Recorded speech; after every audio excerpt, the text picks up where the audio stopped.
Hey, everybody, and welcome back to the podcast. Today, we're sitting down with my friend Scott Erickson, who wrote a great book called Say Yes. And it's subtitled Discover the Surprising Life Beyond the Death of a Dream. He's been doing some incredible things in the world. I'm excited to share him with you, hear more of his story. So, Scott, welcome to the podcast. It's great to have you. Thank you. Glad to be here. Thank you. So, before we jump into your book, tell us a little bit about Scott Erickson, because I mentioned it before we hit record, but I didn't really know too much about you until I got this book. Then slowly my Instagram feed started like filling up with people sharing your stuff. And like I said, your publisher must be doing a fantastic marketing job because your stuff is all over my feeds. But maybe tell us a little bit about you and your journey. Who are you? What do you do? All the things. Yeah. Well, I make my living as a professional artist, which is a mystery unfolding. When I tell that to people, they're like, I don't know what that means. So I do a lot of things to make something, which is I'm a illustrator, painter, known as Scott the Painter on all the socials. So I make paintings. Is that your stuff behind you there? Any of that stuff on the wall? Some of the things that those hands, I think the hands, right? An illustration. Yeah. These are gifts that people send me. This lady, she was willing to do like a crochet thing, and this guy sent me a quote. Anyway, my studio is mostly collected stuff. I could kind of show you, like I have like a lot of there we go, stuff all on the walls and things like that. So take us on a tour. No, just kidding. Take us on a tour. Yeah, I get that all the time. People are like, please show us like your studio space and run through. Do a walk and talk. That obviously is Banksy, but you know. So I'm an illustrator, painter, and I sell work that way. I'm an author, and this is my fourth book, which has been a great journey of bookmaking that I'd like to keep doing throughout my life. And then I'm a speaker, performing artist. So I have a show. I've had a few shows that I do, kind of like a weird storytelling, comedy art show that try to make something for my ADD brothers and sisters. All over. And that's what I talk about. I'm not setting out to be like a spiritual leader. I just think all kind of conversations involve spiritual conversations. And so it's my practice and my framework, but I want to be very inclusive in everything that I do, but understand that there are a series of sacred stories and a tradition that I grew up in that's very formative for me. So it's kind of how I understand a lot of things. So I deeply care about people's spiritual formation and their lives, however that is taking shape for them, and want to be alongside them as a help and a guide. So that's kind of a summary of my work. I live in Austin, Texas, which is a new city. We moved here at the beginning of the pandemic. Because like when we sold our house or put it up on the market, it was like COVID was on cruise ships, it was like kind of a thing, but not really. Stay there. Yeah, whatever. And then by the time we were moving out, it was like, oh no, we shouldn't be moving right now. So I'm getting to know Austin still after almost a couple years, but I got 3 kids and a wife, and I navigate all of that. It's great. That's awesome. So what is your like faith tradition? Like you said, you kind of your work kind of dabbles in faith and brings things together, but like what is your particular tradition that you grew up with? Yeah, I'm kind of an ecumenical mutt right now. I grew up Lutheran, Lutheran Brethren, which is like a smaller subset of Lutheranism, kind of evangelical, really missions oriented. The Bible is their favorite thing more than God, and that kind of thing. The fourth member of the Trinity, right? Yeah, but the headship of it, right? And so I grew up under the Protestant tradition, which still works for me in a lot of ways. I've always been a visual learner and a visual artist, so a difficult tradition to be in because there's no visual vocabulary, and so I just felt like a weirdo for most of my life until it was like when I left after I graduated high school, I went and lived in Europe for a year. I worked with this lifetime friend I'd known, and we lived 3 blocks from a cathedral, and I spent every day at that cathedral for like 9 months. And I had a dramatic effect on me, going, oh, I just am in like kind of the wrong tradition. Like there's actually been people like me for a long time. Right. And we could get into like the schism between like what Protestantism was moving away from and kind of the maybe too far of a swing it did by kind of losing any kind of visual aspect of it. Sure. But it says it on my website, but I'm really interested in creating a visual vocabulary for the spiritual journey. And that's what I've been building over the last few years. It's just like we're all kind of going through some kind of thing, transformation, experiences, and then what are the images that are associated with those words and those those things that we say, because you can't use a cross for like everything, it can't be hope and forgiveness and resurrection, because that's not even what it is. The tomb is a resurrection. Right. So it's like we need other images associated with that. So that's kind of what I've been building, or what I'm interested in building, has been making that kind of stuff.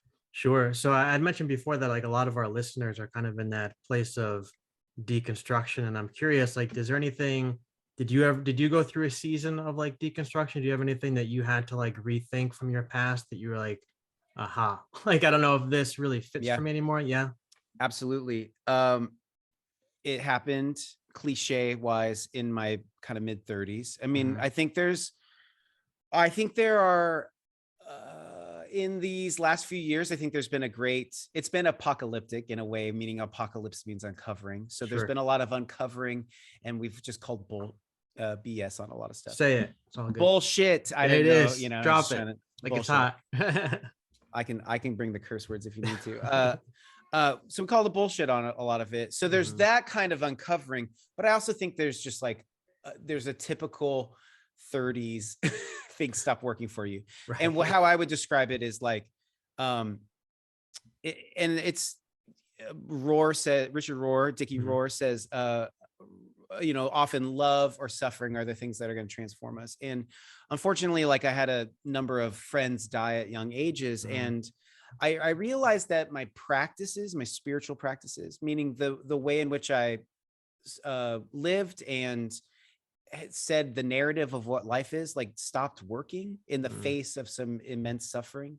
And as I kind of took stock of that, for me, at least, and look, I'm an Enneagram 4 and an artist. I think about dying a lot and, deep things. I'm very emotional, but like, I was just like, it feels like the tradition I grew up in is really obsessed about heaven and end times, because it's actually very uncomfortable with this life. And like, it's really focused on the afterlife because it almost doesn't know what to do with the craziness of this life. And I was like, does my faith practice have anything to do with being here? And Richard Rohr, Franciscanism really helped me, because the way he summarized it, said that the physical world is the doorway to the spiritual world, and the spiritual world is much, much longer. What that is saying is like, sure, there's a larger reality, something we can't see. It's only accessible through this reality. And I felt like, and I'm glad about the church I grew up in, and that it was really helpful for me. But I think culturally there was this like, let's just bypass this and can't wait to get to that. And whereas this was inviting me and going, this is the only way to experience that. That is entering into this. It's like when Jesus says, you fed me, you gave me water when I was thirsty. And they're like, when? He's like, when you did it to the least of these. And some kind of way of interacting with people in life now, it's opening a portal to something deeper. And I think 14th century mystic Meister Eckhart said, if God's goal was to get us into heaven, he would have never made the earth, and that kind of saying like, we're here for a reason. This is the thing we're supposed to say yes to, which is kind of tied in with the book a bit. So I had to develop different practices, a way in which I interacted with the world, the narratives I told about reality. And, one of the things that I'd like to say about the conversation about deconstruction, because I just went through a home renovation. You only deconstruct if you love something. Yes. If you want to burn the whole thing down, you're not deconstructing. You're just moving on. You're just exploding it and moving on. But to deconstruct, at the heart of it, means I'm intending to live here. Just what's got built on top of it is now becoming harmful, and we Yeah. have to remove, and we have to take some of those things down because Yeah. they're getting in the way. Yeah. And I would say that so you could say deconstructing, or my friend Brad Jersak says like restoration. Yeah. We're trying to restore something because we know it's beautiful and Yeah. it just got ugly. So I really had to, these practices I developed was, saying, hey, everybody, this world, this reality is what I have to, this is where God wants me to engage. Yeah. This is the world I'm living in. Yeah. And I remember whispering at a time prayer wise, and I was like, where do I find you in the world? And I heard the Spirit say to me, look for me in everybody you meet. I'm hiding out there. And that has been a tremendous invitation. Yeah. Because I don't know if you've met people. There's a lot of people who are not fun. Yeah. And No. real humbling, if you can imagine. It's a real humbling and transformational work to notice and look for the divine image in each person. But it's the invitation that is working for me and works, I think. So my friend, that's a bit of my story. Yeah, my friend Alexander John Shai. Have you heard of him? Yes. So he's a really good friend of mine. He's been teaching me a lot about like the mystical Christ and just this idea. Can he be my friend too? I'd like to be friends with him. Let's all be friends together. let's plan a hangout. I would love to meet him. He's tremendous. Maybe we can do a side note. If we could do an episode together, all three of us, that'd be oh my gosh, that'd be a lot of fun. Great. I can just let you guys talk and I'll just listen. Anyway, he's talking about the mystical Christ, just this idea that the Christ is in all of us, and that's what makes us one. I think that when you're able to see, if I'm able to see Christ in you, it makes it a lot harder for me to point my finger at you. It makes it a lot harder for me to blame you. A lot harder for me to come down on you, because I see in you the same thing I see in myself. And I think that creates that inner connection. But something you said earlier, just about that idea of, I grew up evangelical as well. And so just this obsession with like the end times. And I remember in my room, I had a chart. Everybody had the chart. I had the end times chart with like kind of mapping out all the different things. And I like pretty much had it memorized. Oh my God. I forgot I had that. Oh yeah, you had it. Of course. And had all different colors on it and like all different things in the Middle East that were happening. Did I get that from a Breakaway magazine? What happened? I think I might have made my own. Oh my God. I was that obsessed. Was it pre-trib? It was pre-trib, right? Had to be. Okay, it had to be. That's the only way. Right. Anyway, sorry, keep going. No, I was sitting in seminary class, and I remember this was like mid-30s. I was in a DMin program, and I was just starting to like really rethink things in my head. I remember sitting there thinking to myself, I wonder if we're so obsessed with like the possible second coming of Christ because we weren't all that impressed with the first coming. That really struck me. Whoa. Right? Because amen. Oh my gosh. Like, the first coming, he came to, he brought love and grace and inclusion, all these different things. But the second coming is apparently he's going to be on a horse with a sword, killing people, doing all this stuff. I'm like, maybe we didn't like that first Jesus very much. They're hoping that the second Jesus is going to come and kind of cater more to our human needs. And that was like an aha moment for me that like, I don't think all this stuff I've got swimming in my head is really the best. Friend, I think I haven't completely, I think I didn't chicken out. I just was like, I didn't have time to put this into it. But I've been thinking about like how has the American church just seemed so asinine during the season. And I think it's because it doesn't actually like the power that it got, which is the deepest power in the universe is forgiveness. And that's what that's why we have crosses on our churches. But it wants the power of controlling the narrative. So you have these Christians who are like, we won't get COVID because God will protect us because we believe and now we're superheroes. And it's like, I don't think you know that that's not the power you get by believing in God.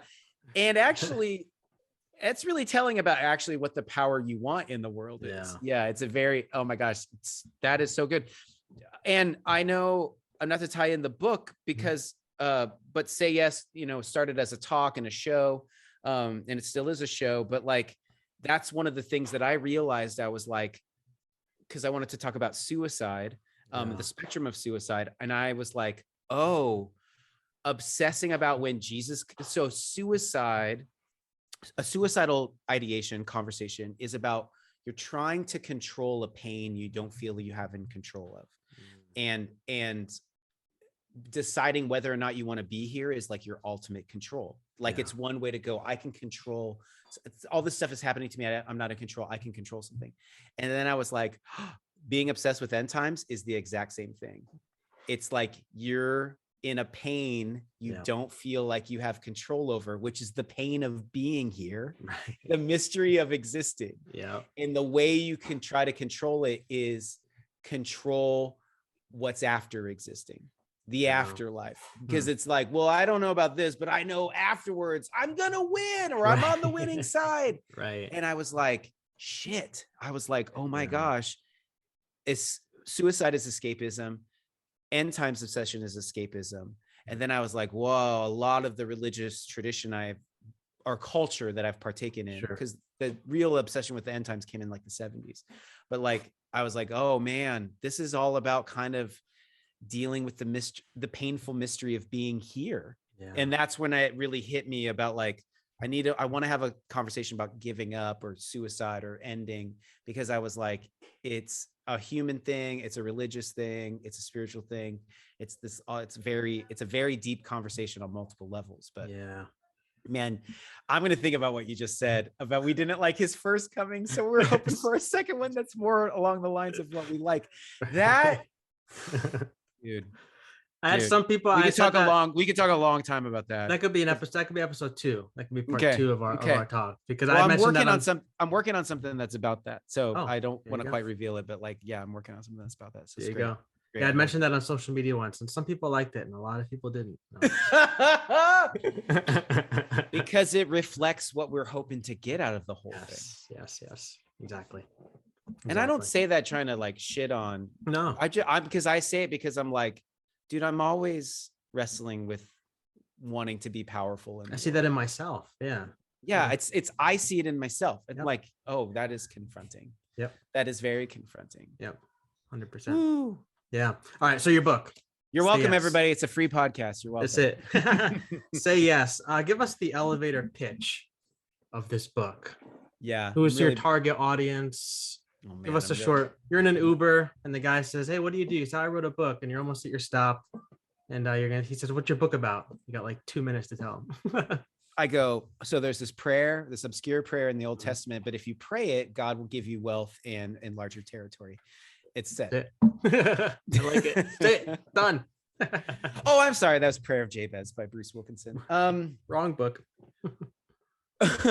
I'm really bad at this. It's a complex book, but I think the core is like, we're all gonna, like, all of us have had an experience where I would frame it as like a dream dies, some idea of like how life was, how we were going to turn out.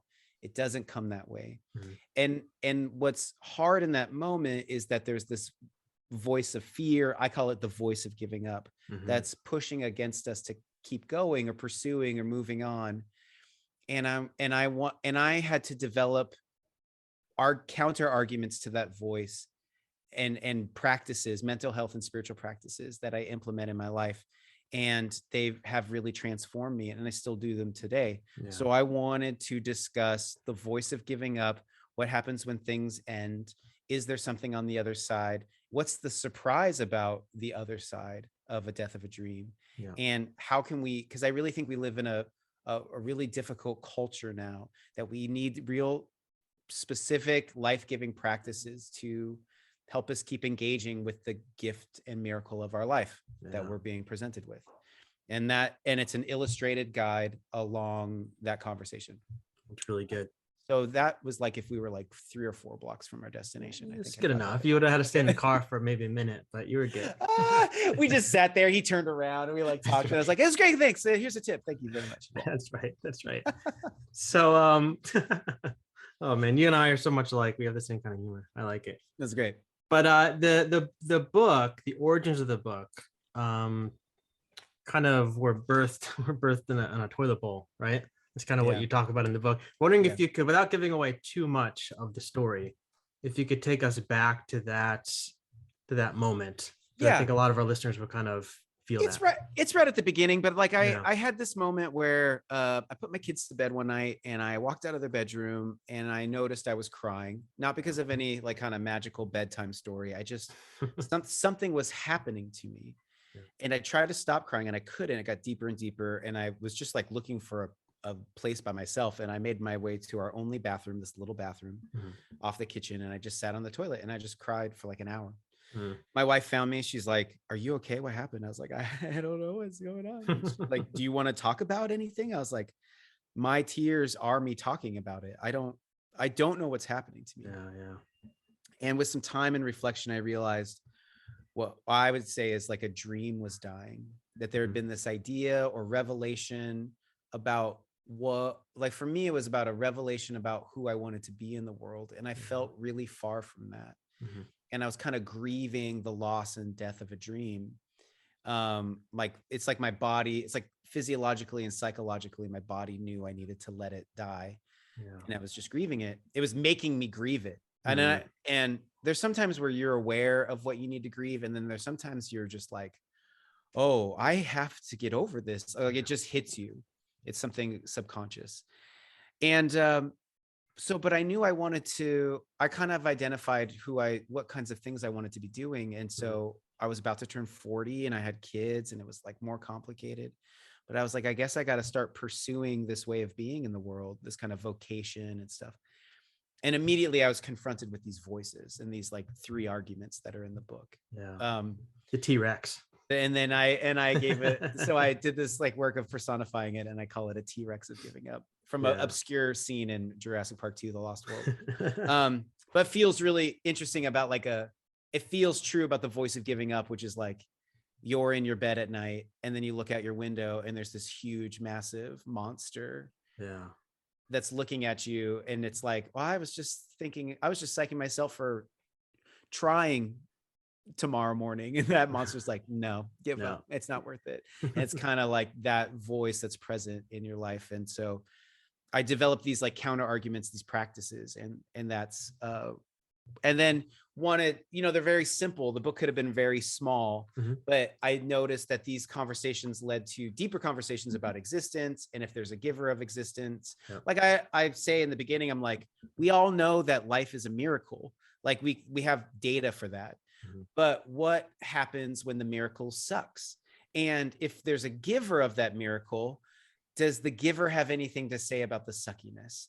And I wanted to know if in these conversations about, keep going, perseverance, not giving up on yourself, is there also like a spiritual conversation about what is the nature of being? What is the gift of incarnation? Is it a gift? Is it a curse? Is God alongside us? Is God vacant from our goings and happenings?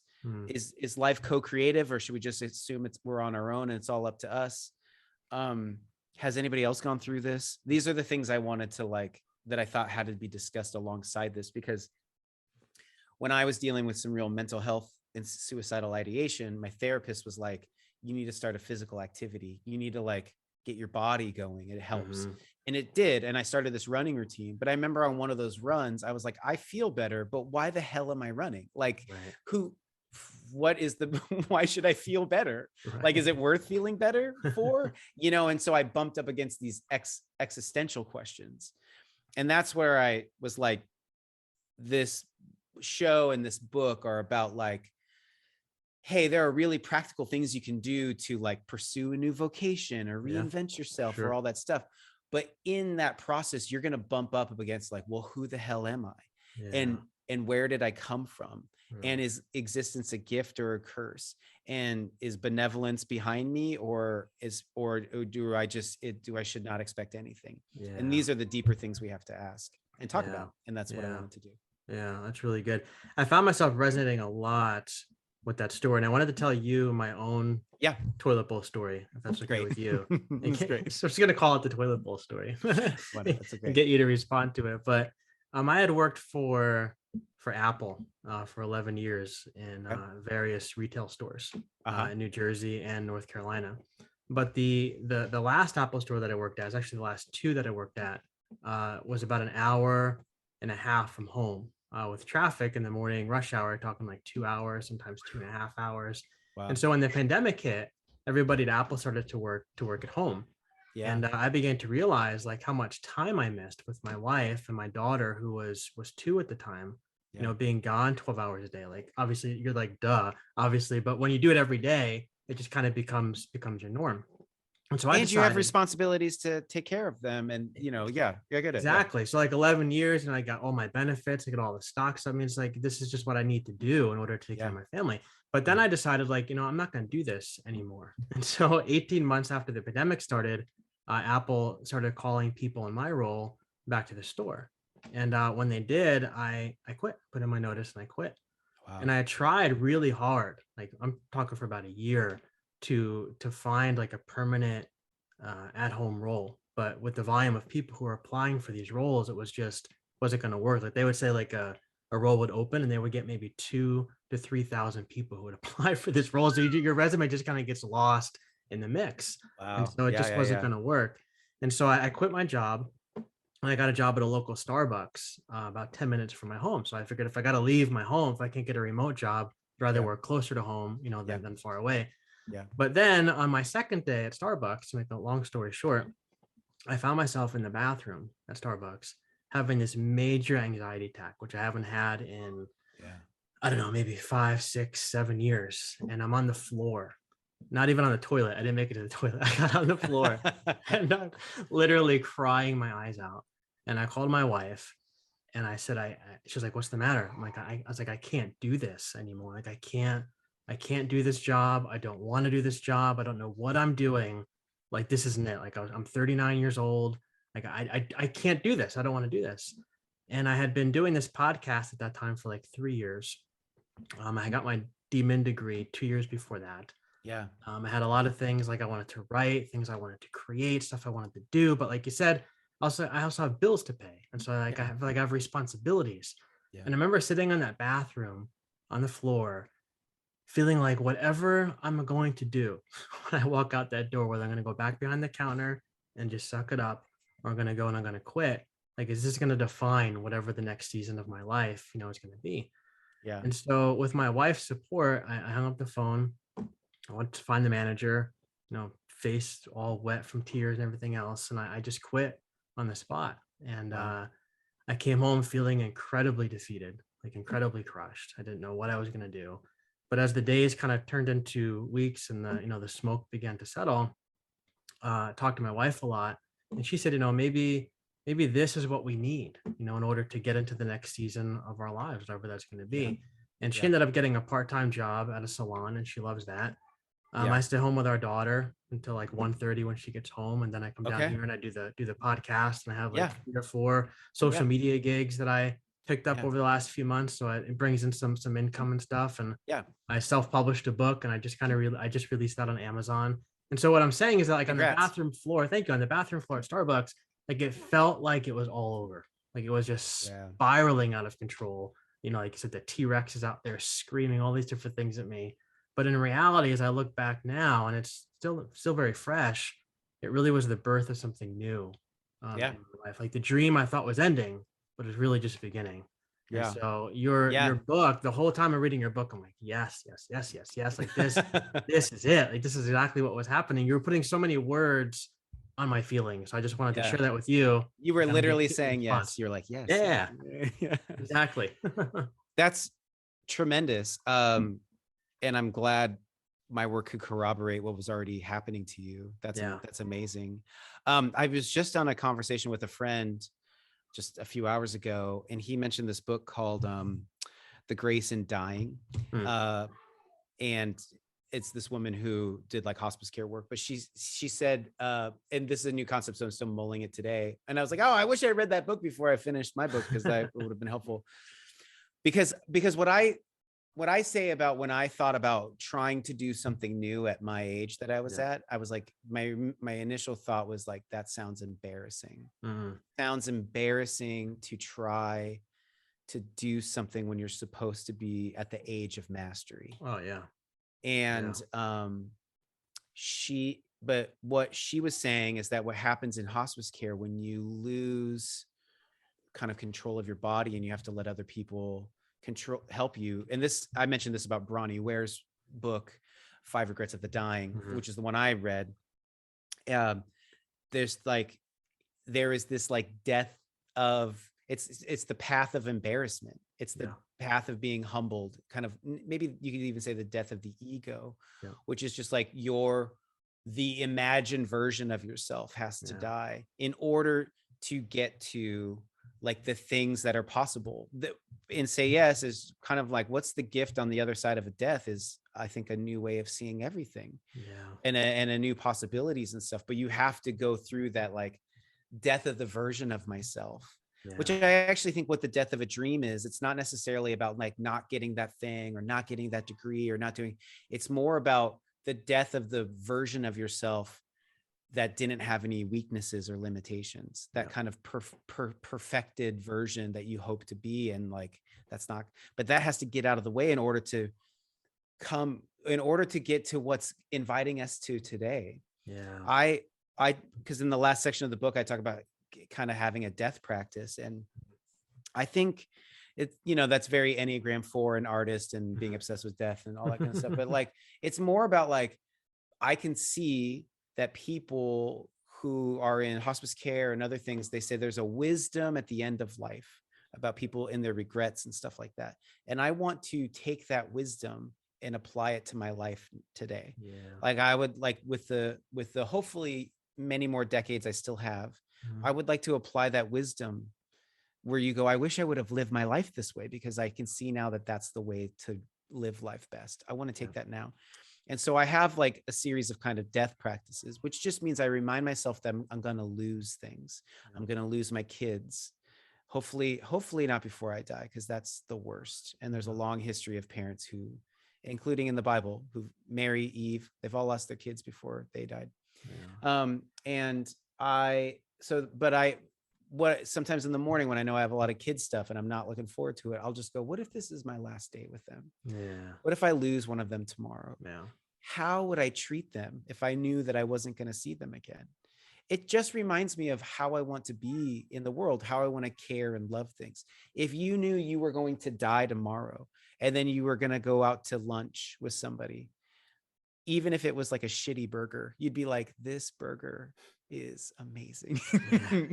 You would be like, this burger is a gift. Give me a and second. Then you would get in your car and you'd see the sun reflecting off the glass in your car, and you'd be like, the light is such a gift. And you would hear birds singing and be like, what a gift. And you would smell something in the air, even if it was exhaust fume, and be like, smelling is a gift, even if it's something bad.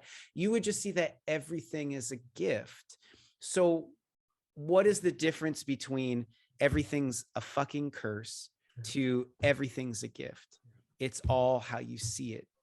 It's all in your relationship to how soon it's all going to be taken away from you.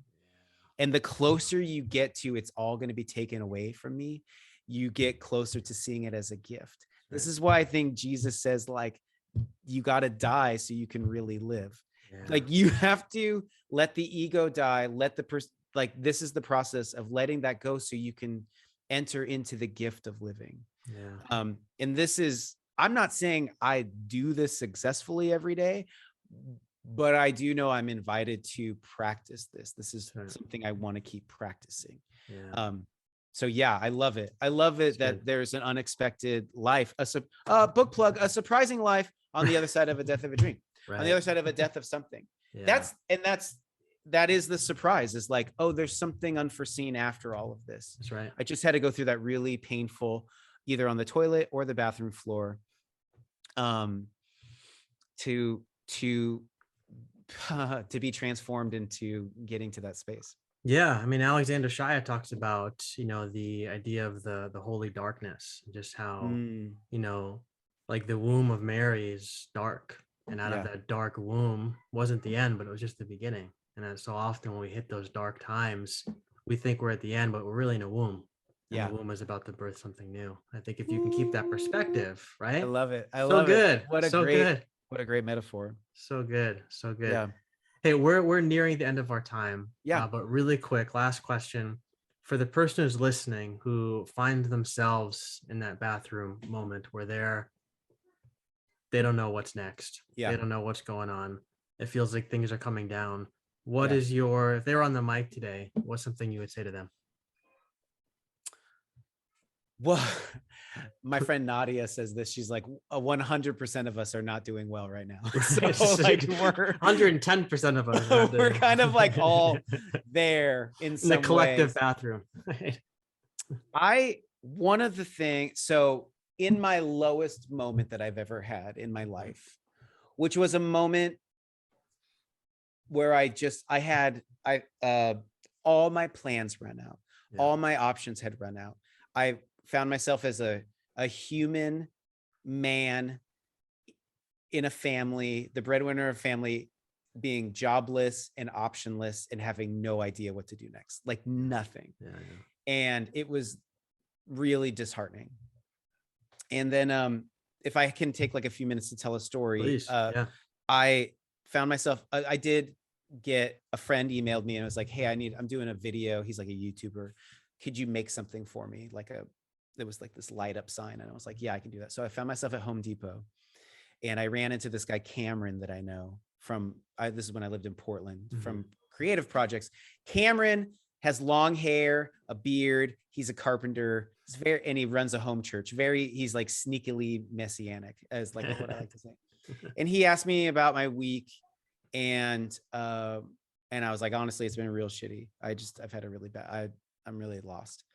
And he goes, I feel like God wants to say something to you. And look, I'm always up for the magic of life, but a lot of times when people say that, I'm like, maybe it's just a lot of your own projection. But sure, I'm up for it. And I was working. It's important, but we don't have to get into the details. I was working with like restoring a relationship with a past employer, and that didn't work out. He goes, I hear God saying that he sees where you're at and knows it's completely, and knows it's really painful. And also that you've been obedient, restoring that past relationship, even though you're not going to go and work there. And I didn't tell Cameron about the past relationship. Sure.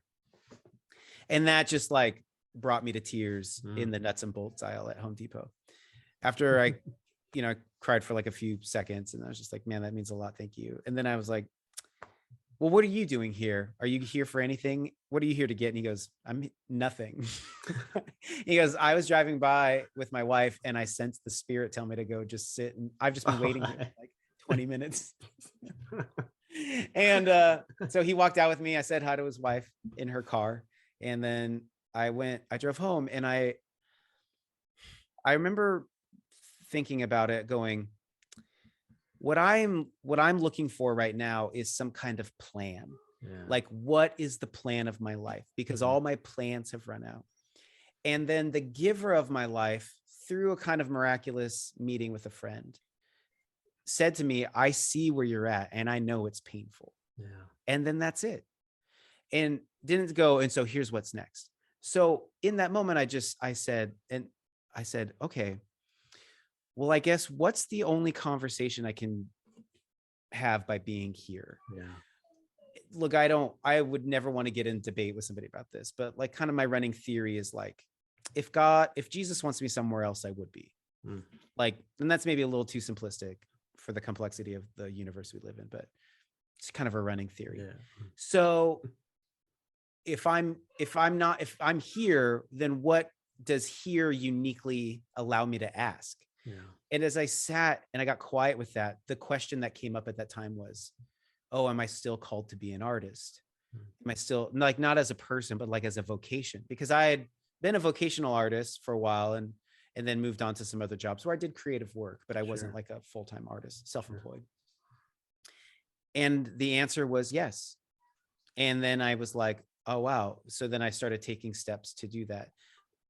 And that was like why I'm even on this conversation with you right now is because of that moment, because that moment led to really like obscurity, and that hard place led me to go, well, what do you want to talk about? And I got really specific about how I wanted to approach being an artist. And my wife and I were on food stamps like 7 years ago. Like, it's not like we didn't go through like some, when you sign up to be an artist, you're mostly thrifty. Like, but now things have worked out really well for us. We got smart about building businesses. We put time into stuff.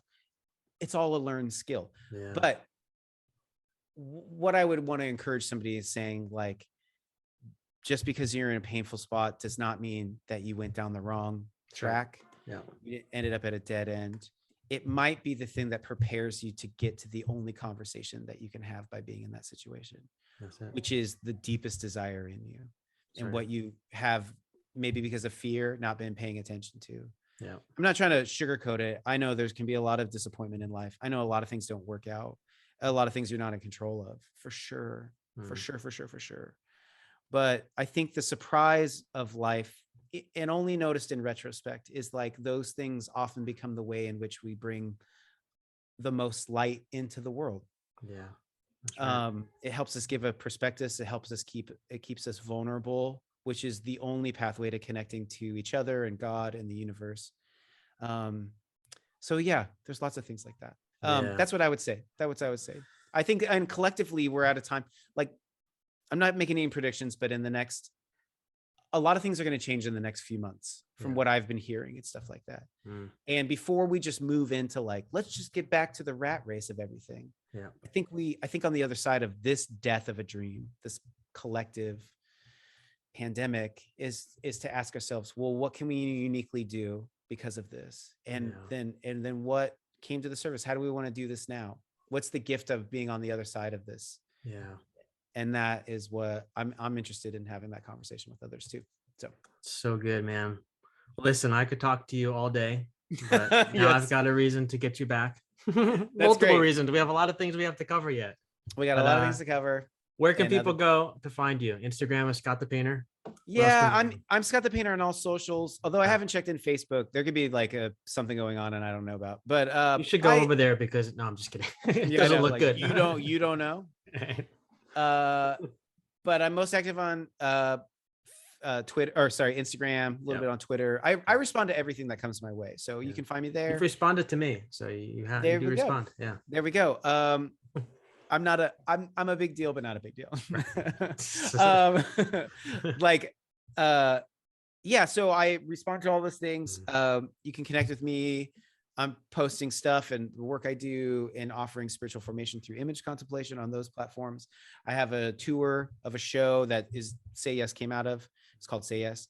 And probably one more year of doing all the places with it. And then I'd like to film it and be done with it and move on to other things. So those are wonderful ways to connect in person and digitally and all that stuff. Awesome. I'll put the links in the show notes and I'll be in touch. Great. It's been great hanging. Cool, man.